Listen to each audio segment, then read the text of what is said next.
Olá pessoal, hoje em dia o desenvolvimento de software, a arquitetura de desenvolvimento de software, ela é muito voltada a consumo de serviços e de microserviços. Existem alguns protocolos para lidar com essa comunicação, mas um que praticamente dominou todo o mercado é a comunicação em REST.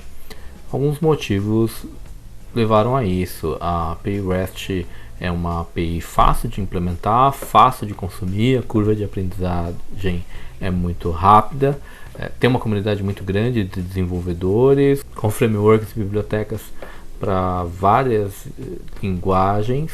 Eu diria que se você está desenvolvendo um produto hoje, quer seja uma aplicação mobile, uma aplicação web, enfim, pensa em disponibilizar APIs. Se a gente pegar alguns serviços grandes e de sucesso, como o Trello, por exemplo, o que a gente vai ver é que eles têm uma grande quantidade de integrações e também uma API muito bem documentada.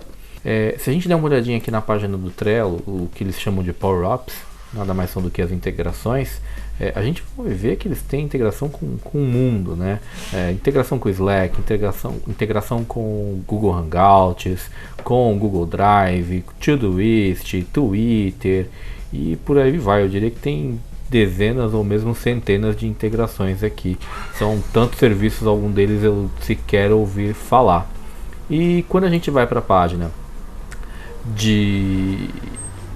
da documentação da API do Trello, a gente vê também que é uma documentação muito bem detalhada, muito bem explicada, com exemplos em diversas linguagens. Temos exemplo em Node, Java, Python, PHP. Acredito que se você quer lançar um produto e um dos fatores de sucesso é você disponibilizar a API para facilitar a integração com aquilo que o cliente já utiliza e com outros serviços que já estão bem estabelecidos no mercado. Eu já tive contato com diversos frameworks, mas confesso que nenhum me impressionou tanto quanto o Fast API. Eu achei ele muito fácil de usar, muito fácil de codificar, e o que eu achei mais bacana, é fácil você deixar a documentação bem atualizada nele. E se você está fazendo uma API e quer que as pessoas utilizem, deixa a documentação muito bem detalhada e muito bem explicada. Isso vai ajudar muito. O Fast API é um framework para Python, muito performático em produção. No site da ferramenta eles dizem fazer frente ao Node.js e ao Go. Bem interessante. E para a gente explorar as funcionalidades do Fast API, a gente vai criar um pequeno projetinho aqui. Vamos fazer uma API para adoção de cachorro. Então tá aqui o meu modelo de classe, né? Então eu tenho cachorro com alguns atributos. Cachorro tem raça, tem endereço e tem um estado de saúde. Então vamos começar a colocar a mão na massa. Eu disponibilizei um Docker Compose. A gente vai utilizar PostgreSQL como nosso banco de dados. E então o Docker Compose tem esses dois serviços, DB e o app.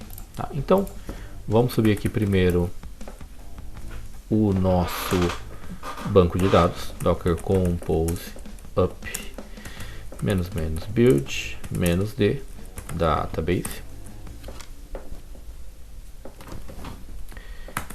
E Docker Compose app.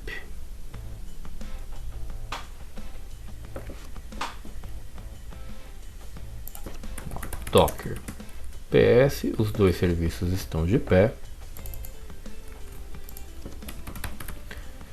Vou acessar o meu container da aplicação. Docker exec -i-t, o nome, o ID do container, /bin /bash. E estamos lá dentro. Vou fazer a instalação do Fast API, pip env install Fast API. Aqui já vai aparecer que ele está instalado, eu já vi instalado ele previamente. E outra coisa que a gente vai precisar é do uvcorn, pip env install uvcorn, que é o que vai permitir que a gente execute o Fast API. Legal. Vou criar aqui um arquivo app.py. Aqui eu simplesmente copiei e colei o exemplo que está na página do Fast API, só para a gente ver a coisa funcionando no primeiro momento, tá? Então vamos lá. Para executar, na documentação fala para a gente executar isso daqui, ovicorn app host, tá? Como eu estou rodando isso dentro de um pipenv run, aí sim ovicorn app host 000. Isso aqui é importante, como eu estou dentro do container. Se eu não colocar esse 000 como host, a gente não vai conseguir enxergar isso aqui de fora. Porta 8000 e reload. Então vamos ver se está funcionando. Localhost, porta 8000. Opa, hello world. Vamos mudar alguma coisinha aqui para ver. Hello world. Salvei. Ele reiniciou a aplicação. Maravilha, funcionou. Antes de continuar, é legal fazer um adendo. Eu modifiquei um pouco a minha imagem do container que eu estou usando para que contemple um banco de dados de teste.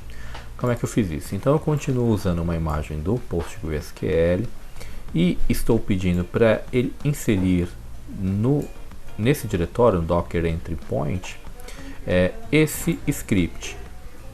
Ele está aqui, cria um banco de dados de teste. Então, quando o container for inicializado pela primeira vez, ele vai executar esse script e deixar esse banco lá. Por quê? Porque lá no meu model, quando eu estiver executando o PyTest, ele vai poder diferenciar em que ambiente que está. Então, vamos olhar como eu estou configurando o meu model. Então, if PyTest in modules, ele executa. Vamos tirar isso daqui. Database name igual a teste. E quando não, ele pega a variável que tiver no ambiente, nas variáveis de ambiente. Então, como ORM, estou usando o Pony.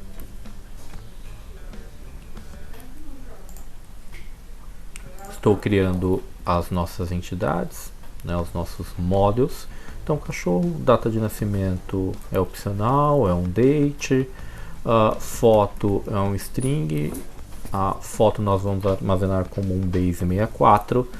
Altura, peso. Esquecemos de uma coisa, é importante que o cachorro tenha nome. Nome obrigatório. E string. A documentação do Pony, ela nos orienta a deixar uma função createTables para gerar essas tabelas em tempo de execução. Então, na hora que iniciar o sistema, se a tabela não tiver sido criada, ele vai criá-las pela primeira vez. Estou dando uma acelerada nesse trecho do vídeo porque é só a configuração dos modos do Pony.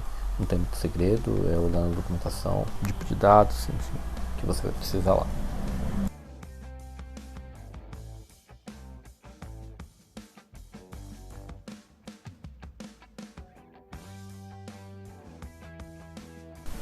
Então estão os modules criados.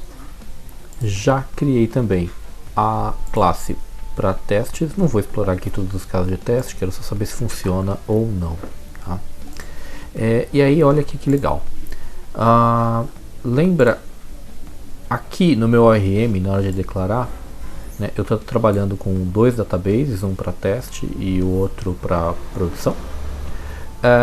E aqui no meu caso de teste, quando ele instancia, eu peço para ele criar todas as tabelas.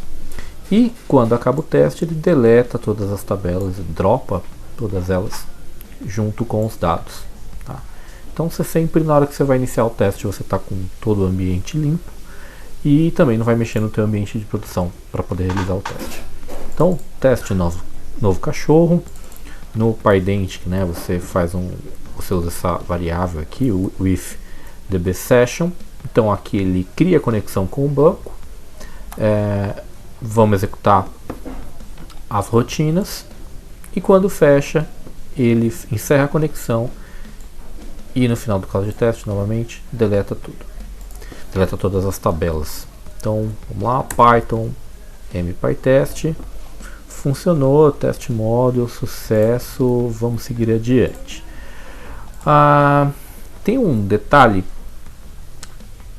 que para mim é um tanto quanto incômodo em relação ao funcionamento do Pydantic junto com o Pony.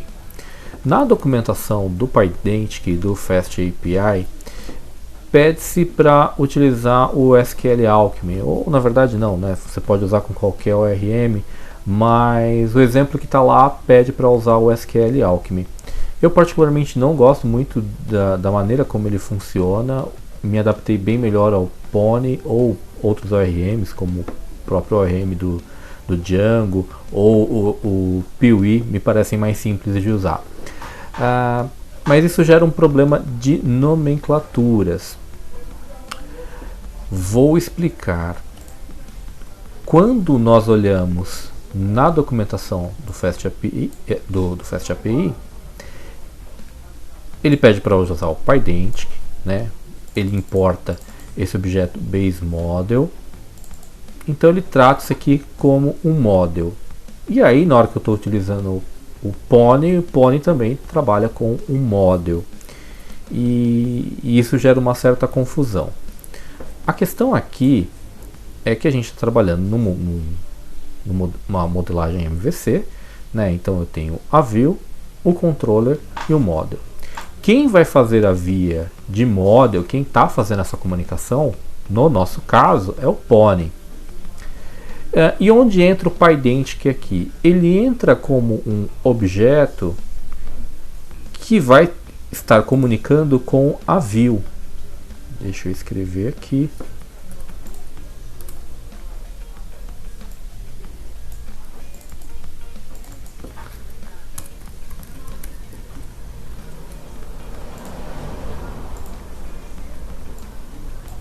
Então, o Pydantic está associado aqui com a view.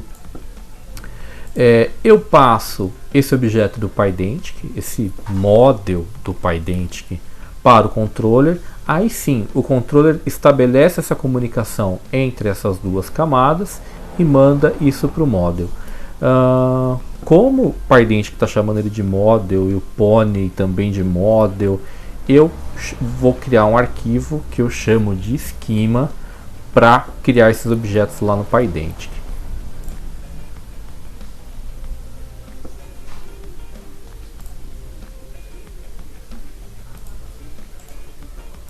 Então, no file schema.py.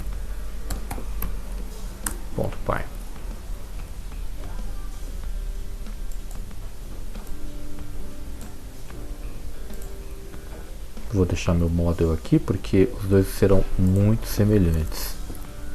Vou pegar o exemplo da própria documentação e vamos começar a trabalhar. Isso aqui eu não vou precisar, também não disso. Então vamos começar pela classe raça,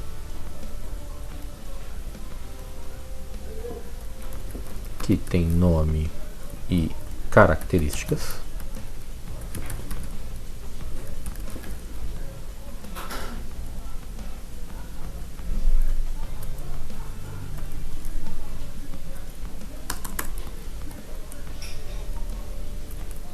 Nesse caso, as características da raça não quero deixar como opcional, quero deixar como obrigatório. Temos também o endereço.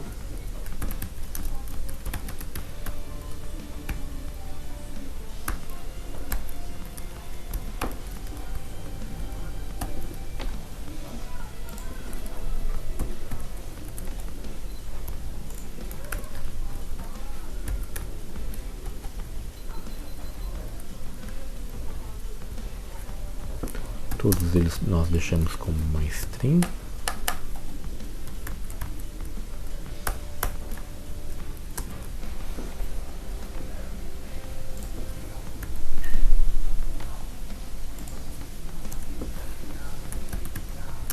Classe cachorro.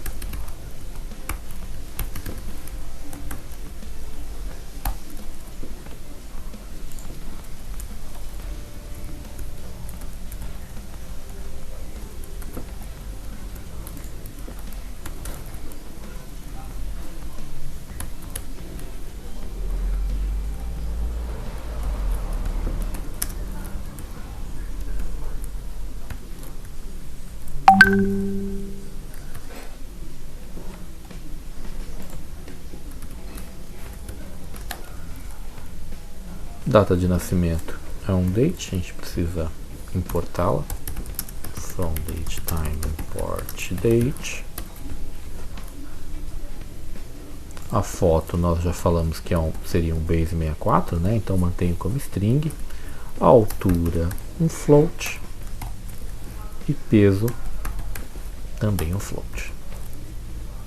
E o cachorro possui o atributo raça, que é o objeto do tipo raça, outro do tipo endereço.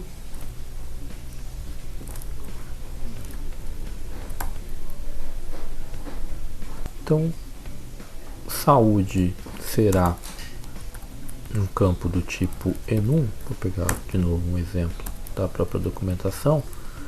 Vou deixar aqui saúde é um enum. E aí temos as seguintes opções, que era ruim,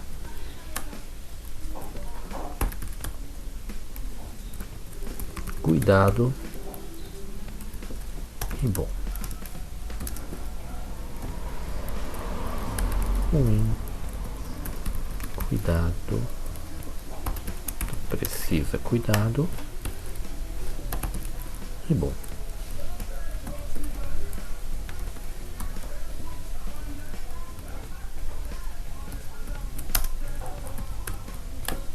O estado de saúde está pronto.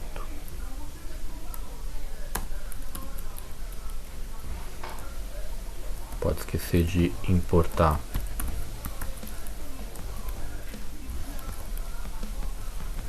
campenum from enum import enum. Nosso esquema está pronto. Agora é trabalhar em cima do controller e das views. Um detalhe que eu esqueci na hora de declarar os esquemas no PyIdentic é que nós vamos utilizá-lo com o ORM. Então, existe essa propriedade class config ORM mode true. Isso vai garantir que a gente consiga fazer a comunicação. E aí mexemos em mais algumas coisas. O arquivo app, ele está fazendo as vias do meu view, das minhas classes de fronteira, tá? Poderia quebrar isso aqui em mais um arquivo, até para melhorar a organização, pensando em uma API que tenha mais de um domínio. Então a gente pode quebrar isso em rotas e facilita a manutenção como um todo. Não vou fazer isso porque o projeto é pequeno, então a gente vai começar a gastar muito tempo também e não é esse o foco. Tá?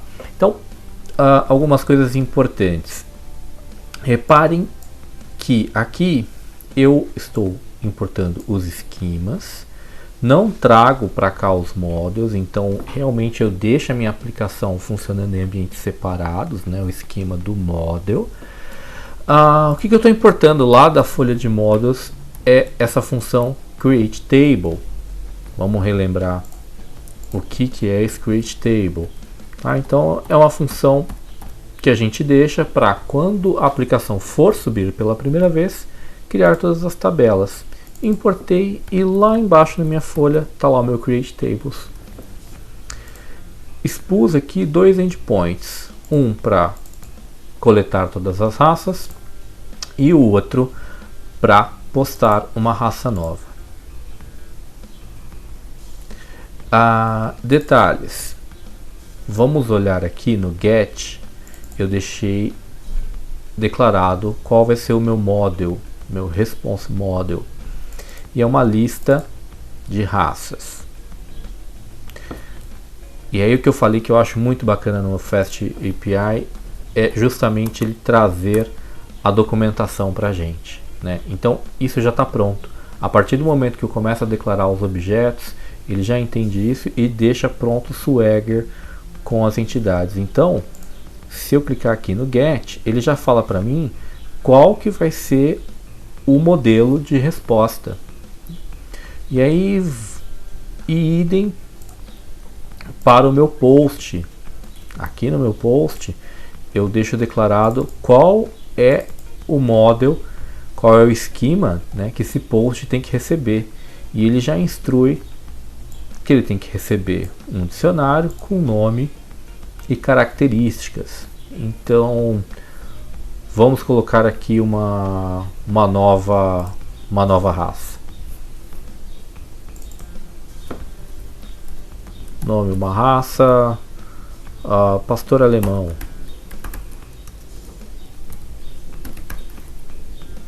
Pastor alemão, características dele, é esperto. Vamos executar. Ele dá o exemplo do true, de como seria o comando no core. Resposta, true, executado com sucesso. Vamos ver como é que fica o nosso get. Try it out, não estou esperando nenhum parâmetro. Executo. E aí ele traz o que eu já tinha cadastrado. Cadastramos agora o pastor alemão e o Shih Tzu que eu já tinha colocado. Ele também me trouxe na forma de lista. Então, percebam que facilita muito, agiliza muito a codificação. Mas vamos entrar um pouquinho mais em entender o que eu fiz aqui. Então, essa é a minha camada de fronteira, seria a minha view. Eu tenho uma outra camada de controller, ela é que faz a comunicação. Então vamos pegar aqui primeiro o post. Post aciona essa função raça novo e passa o objeto raça. Aqui desse lado, raça novo, recebe raça. Só estou renomeando porque aqui é aquele ponto que eu falei que as coisas confundem, né? Quando você tem tanto o esquema quanto o model, porque é a camada de controller que está fazendo a comunicação entre os dois. Aí, olha que bacana do Pydantic. Eu recebo esse objeto, eu posso converter ele num dicionário, ele já tem esse atributo. Coloco os dois asteriscos aqui e isso aqui vira uma lista de argumentos. Como eu estou usando o Pony, o que ele precisa é justamente dessa lista de argumentos para criar o objeto lá no meu banco de dados. Outra coisa, eu tenho esse decorator dbSession. Quando eu coloco esse decorator dbSession, ele sabe que precisa fazer uma conexão com o banco de dados na hora que chegar nessa função.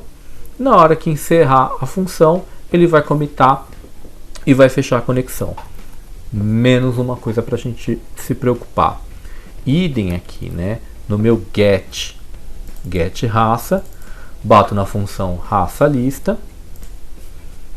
A função raça lista aqui, crio a minha conexão com o banco de dados, dou um select no meu raça model, estou pedindo para ele ordenar pelo nome, converto isso numa lista e está pronta a comunicação. Mais alguns detalhes, né? O Pydantic, ele tem o base model do Pydantic, ele tem uma série de atributos que a gente pode ir colocando aqui nos atributos das classes, tá?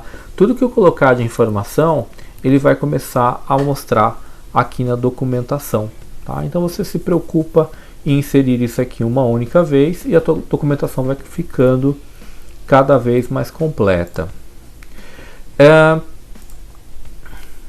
embora fique essa confusão sobre esquema comunicar-se com model, isso é uma questão, uma medida de segurança. Vou exemplificar.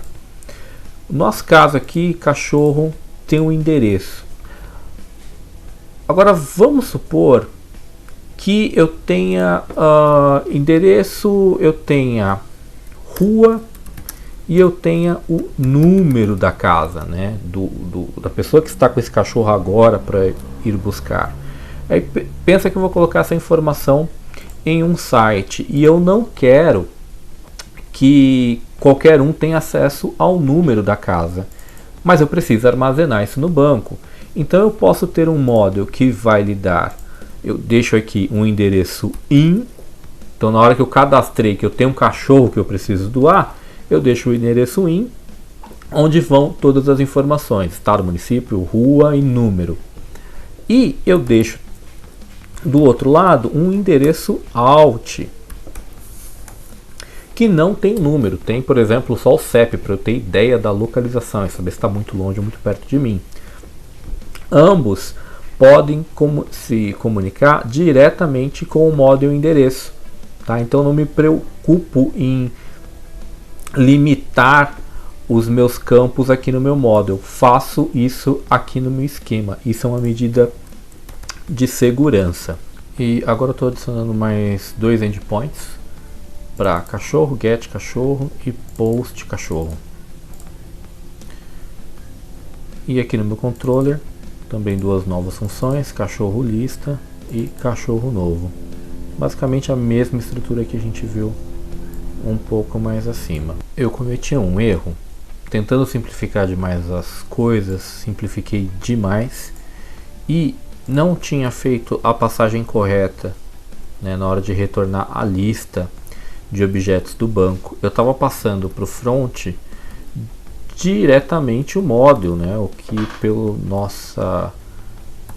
nós definimos aqui está errado, tá? Então, na hora de retornar a lista, aí sim eu estou dando um select nos models e passo cada um dos elementos para o meu esquema, né? Então o Pydantic que tem essa propriedade from ORM, você coloca o objeto do ORM, ele lê e passa isso para dentro do esquema. Estou dando um append na lista e retorno a lista, tanto para a raça quanto para o cachorro. E agora vamos ver funcionando. Vamos lá dar um get no cachorro, execute e tá lá o cachorrinho que a gente cadastrou, o floquinho, o data de nascimento e os atributos dele. E é isso, esse é o tutorial sobre Fast API. Espero que tenham gostado. Um abraço, até mais.